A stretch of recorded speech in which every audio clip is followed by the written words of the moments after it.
جی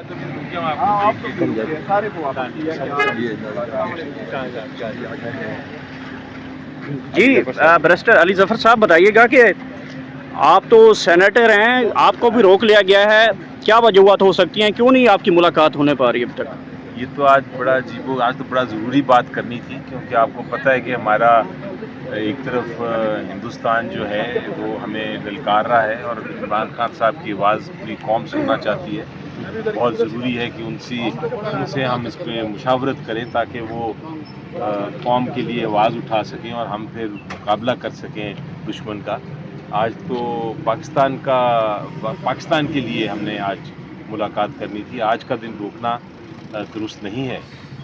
senator صاحب یہ بتائیے گا کہ اس وقت انڈیا اور پاکستان کے حالات جو ہیں وہ کشیدہ ہیں، اور کوئی خاص پیغام لے کر آئے تھے خان صاحب کے پاس. آج آپ اگر ملاقات ہوتی ہے تو کیا ایسا پیغام جو ہے وہ آپ پارٹی کی طرف سے لے کے آئیں گے؟ بالکل، بہت ضروری میری تو ملاقات تھی، اسی کے لیے میں آج آیا تھا.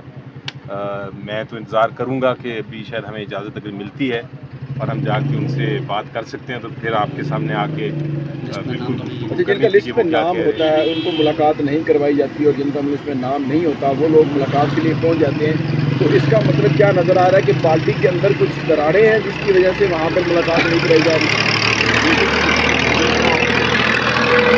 خان صاحب نے بڑا کلیئر ڈائریکشن دے دیا تھا. ظاہر برسٹر گوہر صاحب لاسٹ ٹائم میٹنگ میں تھے، میں تو مل نہیں سکا، پچھلی 3-4 میٹنگ سے مجھے نہیں ملنے دیا گیا.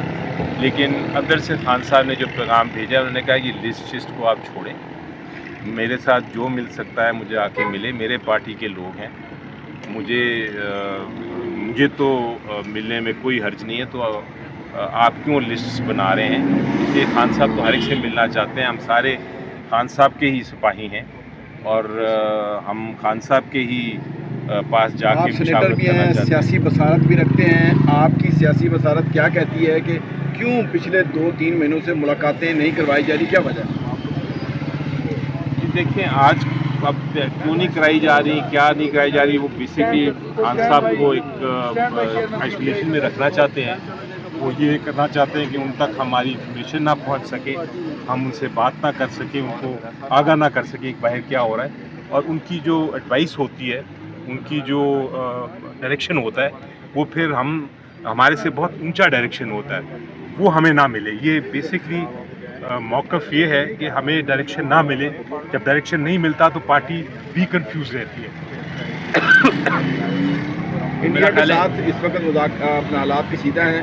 کیا آپ پاکستانی پی ٹی آئی جو ہے وہ کیا اس وقت حکومت کے ساتھ کھڑی ہوگی اگر جنگ شروع ہوتی ہے؟ دیکھیں، یہ اس میں حکومت یا اپوزیشن کا معاملہ نہیں ہے، سیاست کا ایشو نہیں ہے، یہ پاکستان کا ایشو ہے. ہم پاکستان کے ساتھ ہی کھڑے ہوں گے. خان صاحب نے، آپ کو پتہ ہے لاسٹ ٹائم کیا کہا تھا؟ انہوں نے جب اسی طرح کا مسئلہ ہوا تھا، اس وقت پرائم منسٹر تھے پاکستان کے، انہوں نے کہا تھا کہ یہ قوم ایک ہے، یہ بہادر قوم ہے، ہم کسی دھمکی سے نہیں ڈرتے. اگر ہمارے اوپر آپ نے حملہ کیا تو ہم جوابی حملے کا سوچیں گے بھی نہیں، ہم جوابی حملہ کر دیں گے. جوابی حملے کے علاوہ کوئی جواب نہیں ہوگا. یہ ان کا کہنا تھا. یہ ان کی کال جو ہے، جو ان کا انہوں نے کہنا ہے، آج بھی کھڑا ہے. اور میں پی ٹی آئی کا جو بھی سپورٹر ہے، جو بھی جینوئن عمران خان صاحب پہ یقین رکھتا ہے، وہ عمران صاحب کی اس بات پہ کھڑا رہے گا. اچھا علی ظفر صاحب، پاکستان کی بات کریں، حکومت کی بات. علی ظفر صاحب، اب کل آپ نے اجلاس میں کہا کہ ایک مشترکہ اجلاس ہونا چاہیے، آل پارٹی کانفرنس ہونی چاہیے، وزیر اعظم کو بلانی چاہیے اور عمران خان کو بھی اس میں شرکت کرنی چاہیے. اس کے بعد کوئی آپ کے ساتھ کانٹیکٹ ہوا کسی کے ساتھ حکومتی رہنما سے، کوئی اس طرح کی آگے ڈیولپمنٹ ہوئی جس سے عمران خان تک بات پہنچے یا آگے بات چل سکے کچھ؟ جی دیکھیں، میں ابھی تک میرے تک کوئی رابطہ نہیں ہوا اس پہ، لیکن آج کا میرا جو ملنے کا مقصد تھا وہ یہی ان سے ڈسکس کرنا تھا. کیونکہ جب تک عمران خان صاحب کی آواز نہیں اٹھے گی، اور ایک بار وہ آواز اٹھ گئی اور لوگوں نے سن لیا تو وہ پھر گونجے گی پوری دنیا میں، اور پھر ہمارا مقصد بھی پورا ہوگا اور ہندوستان کے تو جو ڈیزائن ہے وہ بھی خاک میں مل جائے گا. تو میرا خیال ہے کہ یہ ایک بڑا قوم کے لیے ضروری ہے، اور آج کی میٹنگ میری اسی لیے بہت ضروری تھی کہ خان صاحب سے پھر ان کا ڈائریکٹ پیغام لے کے آؤں، اور ان کو ان کی آواز کے اس وقت اتنی ضروری ہے جتنا ہمارا نیوکلیئر بام. अच्छा, लास्ट सवाल बताइएगा कि क्या फैसल चौधरी साहब इस वक्त पाकिस्तान तहरीक इंसाफ के वकील हैं या रहनुमा हैं? जी देखिए, मेरा ख्याल है वो वकील हैं, बिल्कुल उनसे लास्ट टाइम खान साहब मिले थे और खान साहब ने उन्हें बिल्कुल कोई ऐसी बात नहीं की कि आप हैं या नहीं हैं। तो जब तक खान साहब किसी को हाँ या ना करें, मेरा ख्याल है किसी और का हक नहीं है कि वो किसी के ऊपर उंगली उठाएं या किसी के ऊपर किसी को कहें आप पार्टी में हैं या नहीं हैं। मेरी नज़र में हम सब जो ओहदे रखते हैं वो खान साहब की बदौलत है, खान साहब की अमानत है। खान साहब जब चाहे वो कह सकते हैं कि आपका ये ओहदा है या नहीं है। इसी तरह एक पार्टी चलती है। मेरा ख्याल है बाकी हम सारे बराबर हैं। अच्छा, आप पार्लियामेंटेरियन हैं और पाकिस्तान तहरीक इंसाफ के सीनियर रहनुमा भी हैं, तो फैसल चौधरी साहब तो गेट नंबर 5 पे पहुंच गए हैं। आप एनी ओहदा भी रखते हैं, पीटीआई में ओहदा भी रखते हैं, आपकी मुलाकात नहीं हो पा रही। वो कौन से रास्ते से आते हैं, किस रास्ते से जाते हैं, मुलाकात हो जाती है, बाहर आके खान साहब से बात भी बता देते हैं, वो रास्ता आपको क्यों नहीं आता? नहीं देखिए, मेरा ख्याल है कि मुझे उसका नहीं ना मैं इस पर कॉमेंट करना चाहूँगा। मेरी नज़र में बहुत बार हुआ है कि मुझे भी जाने दिया गया है और बहुत बार हुआ है मुझे नहीं जाने दिया गया। ये अब एक प्रोसेस आपके सामने है, कोई इसमें छुपी हुई बात नहीं। आप तो इधर होते ही हैं, मैं आपको हमेशा देखता हूँ। आप दोपहर हो, गर्मी हो, सर्दी हो, आप खड़े हुए हैं और आप देखते हैं हालात क्या हैं और अदालतों के हालात भी आप देख रहे हैं। बहरहाल ये है, हमने इसी में अपनी सियासत करनी। Thank you sir. Thank you sir. मौक़िफ़ ये है कि हमें डायरेक्शन ना मिले। जब डायरेक्शन नहीं मिलता तो पार्टी भी कंफ्यूज रहती है। इंडिया के साथ इस वक्त अपना हालात कशीदा हैं। क्या आप पाकिस्तानी पीटीआई जो है वो क्या इस वक्त हुकूमत के साथ खड़ी होगी अगर जंग शुरू होगी? देखें, ये इसमें हुकूमत या अपोजिशन का मामला नहीं है, सियासत का इशू नहीं है, ये पाकिस्तान का इशू है। हम पाकिस्तान के साथ ही खड़े होंगे।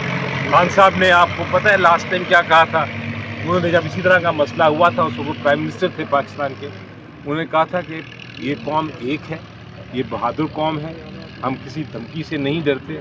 अगर हमारे ऊपर आपने हमला किया तो हम जवाबी हमले का सोचेंगे भी नहीं, हम जवाबी हमला कर देंगे। जवाबी हमले के अलावा कोई जवाब नहीं होगा। ये उनका कहना था, ये उनकी कॉल जो है, जो उनका कहना है, आज भी खड़ा है।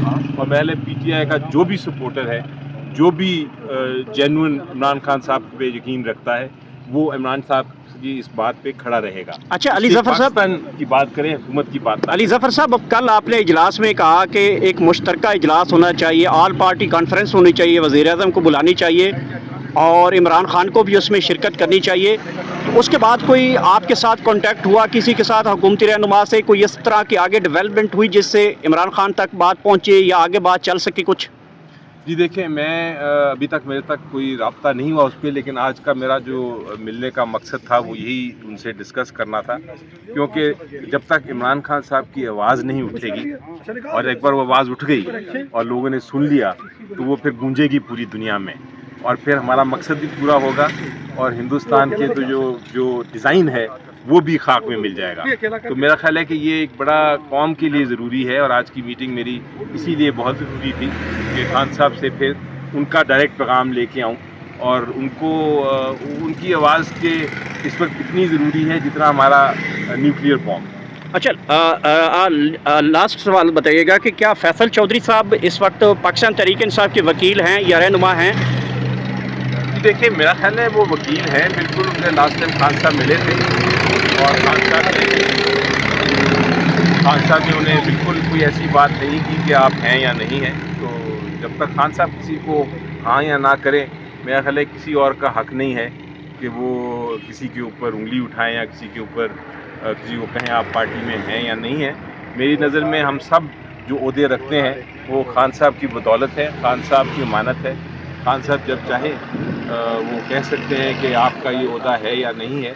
इसी तरह एक पार्टी चलती है। मेरा ख्याल है बाकी हम सारे बराबर हैं। अच्छा, आप पार्लियामेंटेरियन हैं और पाकिस्तान तहरीक इंसाफ के सीनियर रहनुमा भी हैं,